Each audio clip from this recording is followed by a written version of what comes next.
দৃষ্টিনন্দন যে ভবনটি এখন আপনারা দেখতে পাচ্ছেন এটি অতিথি ভবন। যখন জমিদারের সাথে কেউ দেখা করতে আসতেন তাদেরকে এই অতিথি ভবনে অপেক্ষা করার জন্য বসিয়ে রাখা হতো এবং জমিদার এখানে এসে তাদের সাথে দেখা করতেন। আপনারা এখন যে ভবনটি দেখতে পাচ্ছেন এটি চৌধুরী লজ। জমিদার বাড়ির প্রবেশের পরেই মূল ফটক দিয়ে এই চৌধুরী লজই প্রথমে দেখা যায়। দ্বিতল বিশিষ্ট এই ভবনটিতে রয়েছে মোট 6টি কক্ষ। চৌধুরী লজের ব্যক্তিত্ব ছিলেন সুধীন্দ্র কুমার রায় চৌধুরী। ভবনটির পিলারগুলো রোমান স্থাপত্য শৈলীতে নির্মাণ করা হয়েছে। সুন্দর নকশাখচিত এই ভবনের ভেতরে রয়েছে ঢেউ খেলানো ছাদ। দোতলা বিশিষ্ট এই ভবনটির সামনে রয়েছে সুন্দর বাগান ও সবুজ মাঠ।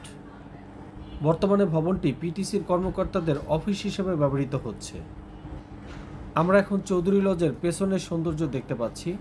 এর সুন্দর কারুকাজ মুগ্ধ করার মতো। পেছন দিক থেকেও ভবনটি বেশ আকর্ষণীয় মনে হয়।